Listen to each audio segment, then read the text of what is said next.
আসসালামু আলাইকুম। আবারও নতুন একটা রেসিপি নিয়ে হাজির হয়ে গেলাম আপনাদের মাঝে। এই তো দেখতে পাচ্ছেন কলা শাক। একটা এটা একটা খুব দারুণ মজাদার শাক, খেতে কিন্তু অসাধারণ হয়। এই শাকটা খেয়ে খেয়ে পছন্দ করেন কমেন্টে জানিয়ে যাবেন। শাকগুলো পরিষ্কার করে বেছে নিয়েছি। এই শাকটা রান্না করব হচ্ছে শিমের বিচি দিয়ে। আমি শিমের বিচিগুলো বেজে নিয়েছি।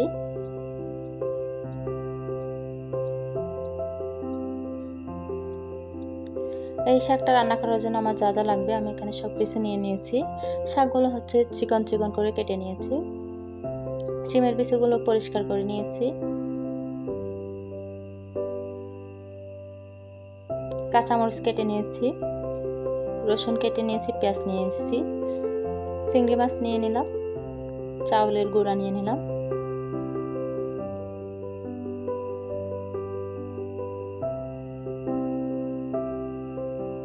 বসিয়ে দিলাম কড়াই, দিয়ে দিলাম পরিমাণ মতন সয়াবিন তেল।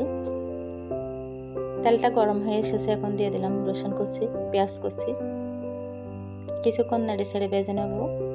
এখন দিয়ে দিলাম চিংড়ি মাছ, আবারও কিছুক্ষণ নেড়ে ছেড়ে ভেজে নেব।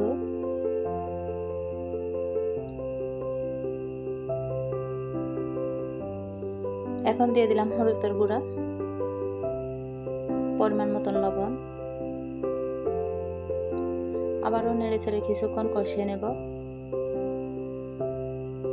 এখন দিয়ে দিলাম শিমের বিচি,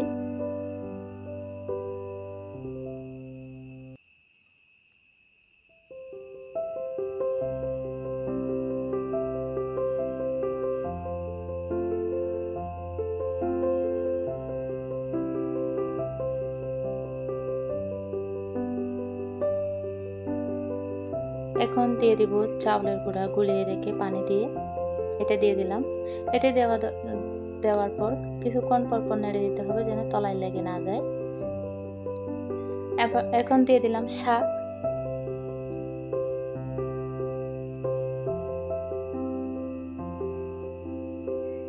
অল্প অল্প করে আমি সব শাক দিয়ে দিলাম। এভাবে একটু পর পর নেড়ে দিতে হবে যেন তলায় লেগে না যায়। এখানে চাউলের গুঁড়ি বা ময়দা ব্যবহার করলে এই শাকটা কিন্তু অনেক মজা হয়, দেখতেও সুন্দর হয়। এখন ঢাকনা দিয়ে দেখে দেব, কিছুক্ষণ কষিয়ে নেব। আবারও ঢাকনা নিয়ে আবারও একটু নেড়ে ছেড়ে দিব। এখন দিয়ে দিলাম কাঁচামরিচ কেটে রাখা, আবারও নেড়ে ছেড়ে দিলাম।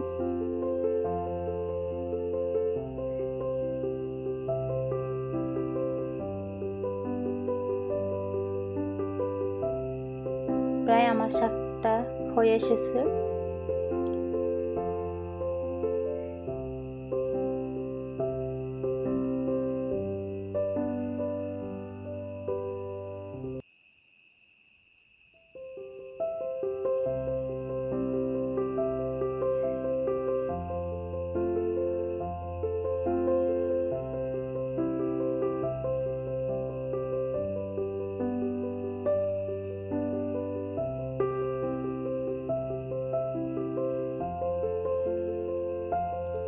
এই তো আমার প্রায় হয়ে গেছে শাক।